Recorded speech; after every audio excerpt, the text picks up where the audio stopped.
പണ്ടുകാലത്ത് നമ്മുടെ എല്ലാവരുടെയും വീട്ടുമുറ്റത്ത് നിർബന്ധമായിട്ടുണ്ടായിരുന്ന സാധനമാണ് ആടലോടകം. അടച്ചോട വാസിക്കുക എന്ന് പറയും ബോട്ടാണിക്കൽ നെയ്മ്.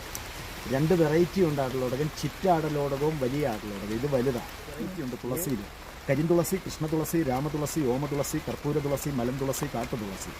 അതിൻ്റെ കൂടെ ചുക്ക്, കുരുമുളക്, തിപ്പലി, ചിറ്റരത്ത, ഏലക്ക, ഗ്രാമ്പൂ, കറുവേപ്പട്ട, ജീരകം, ഇരട്ടി മധുരം, പനം കൽക്കണ്ടം, നാട്ടുശർക്കര, ഇത്രയും സാധനങ്ങൾ ചേർത്തൊരു പൗഡർ കിട്ടും. ഒരു പ്രാവശ്യം കൊച്ചിനെ ഡോക്ടറെ കാണിക്കുന്ന റേറ്റേ ആകുള്ളൂ ഒരു ബോട്ടിലിന്. ഒരു ബോട്ടിൽ വീട്ടിൽ വെച്ചാൽ ഒരു 1/4 ടീസ്പൂൺ പൊടി ഇച്ചിരി തേനിനകത്ത് നന്നായിട്ട് ചാലിച്ചിട്ട് ഇടയ്ക്കിടയ്ക്ക് നാക്കെ തൊട്ട് കൊടുത്താൽ മതി. പിള്ളേർ കഫം വെളിയിൽ തുപ്പിക്കളയുകയാണ്.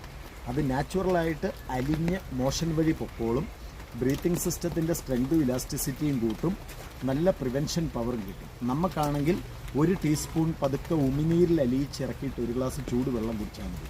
തൊണ്ടയ്ക്ക് വേദനയോ ഇൻഫെക്ഷനോ എന്തുണ്ടെങ്കിലും മാറിക്കും.